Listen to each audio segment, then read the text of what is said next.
Apa hukumnya mempermalukan orang lain? Apa hukumnya mempermalukan orang lain? Nah, teman-teman, Bapak Ibu semua, ya, segala perbuatan tindakan yang kita lakukan tentu akan menimbulkan akibat hukum. Ada konsekuensi hukumnya. Contoh misalkan ya, mempermalukan karena seseorang punya utang, ya, lalu kemudian utangnya tidak bayar kepada kita, lalu kita mensiarkan, mempublikasikan, menyampaikan bahwa si A punya utang loh. Nah, menyampaikan di hadapan publik misalkan, atau disampaikan kepada teman-teman satu RT, satu kampung. Akhirnya orang satu kampung mengetahui bahwa si A punya utang. Nah, ini tidak boleh sebenarnya, ya, tidak boleh, karena ini masuk dalam kategori pencemaran nama baik, sudah mempermalukan orang lain. Walaupun dia punya utang terhadap diri kita, bukan berarti kita seenaknya mencemarkan nama baiknya, seenaknya memberi informasi kepada khalayak ramai, kepada publik bahwasanya si A punya utang. Itu tidak boleh ya, karena semua ada aturan mainnya.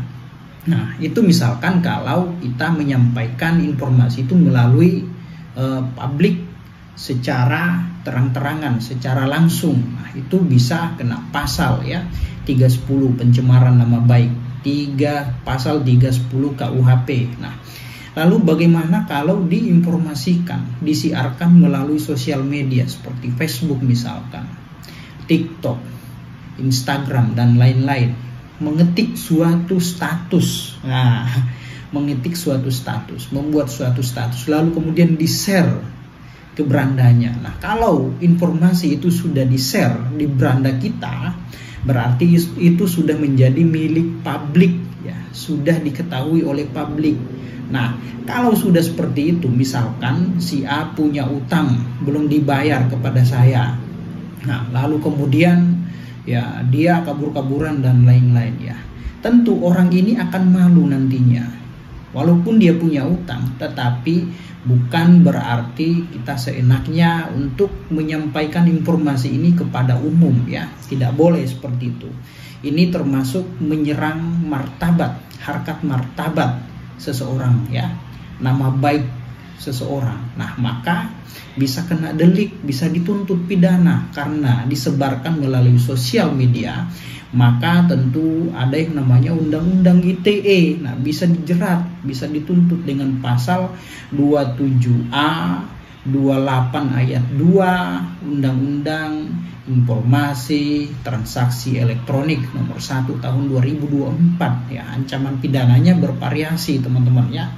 Bisa dituntut secara pidana, ya, bisa KUHP, bisa Undang-Undang Informasi Transaksi Elektronik. Kalau misalkan disebarkan secara langsung dari orang ke orang, nah itu bisa kena pasal 310 KUHP, ya, pencemaran nama baik. Kalau misalkan disebarkan melalui sosial media, nah itu bisa kena Undang-Undang ITE. Maka dari itu, teman-teman, Bapak Ibu semua, kalau masih bisa kita selesaikan, ya selesaikan secara baik-baik, ya. Jangan kemudian orang yang punya utang lalu kemudian disebarluaskan informasinya ini kemana-mana. Akhirnya semua orang tahu, satu kampung tahu, ya, satu media sosial tahu. Nah, kalau dia mau menuntut, dia bisa menuntut. Walaupun dia punya utang, ya, dia punya hak juga untuk lakukan tuntutan secara pidana. Nah, itu tidak boleh, tentu melanggar aturan.